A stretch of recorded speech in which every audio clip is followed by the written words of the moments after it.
really heard you here today. So thank you. Yeah.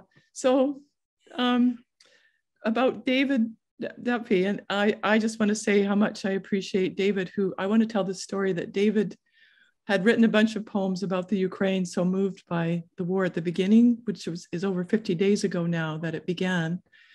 And he Googled looking for places to share these poems and discovered this SICA series and reached out to me. And I was so touched by that. I really was. And then he joined our Poems for Ukraine, which is a group reading of many poets coming together that you can find the recording of if you look.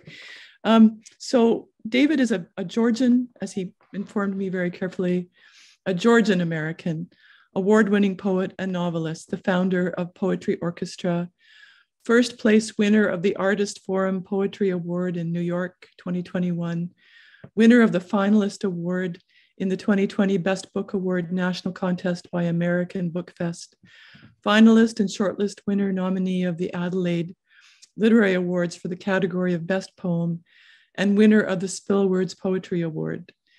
He's called a literature luminary by Bowery Poetry, a stellar poet by Voices of Poetry, an incomparable poet by Staterek, the brilliant Grace, these are wonderful titles, by Headline Poetry Press, and an extremely unique poetic voice by Cultural Daily. So please welcome Dvid Dephy's work and Dvid reading. Thank you.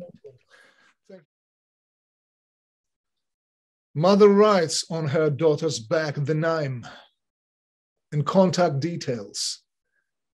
Mother writes a message to the Lord. Mother writes. Her hopes are evaporated on the windows of the train.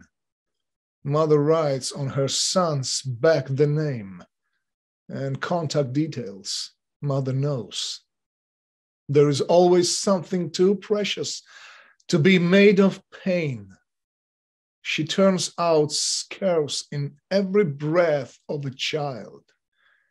Toys were for Easter, and toys kept the children warm while she's dying and dying and dying over and over and over again, taking her hope to the Lord along. She knows how it could be, how could it work, when all those days of expectations and sunshine, she stored her heart as though the Lord came back, and her children have their names and contact details written on their hands and backs, forgiving the world its own loneliness, which is so hard to form. No wonder the war is always the way it is, afraid of smiles and blood. The women alone, as one wave after another. Mother sees her child is droning the heart on the steamed window of the train with her finger, and mother hears what the Lord says.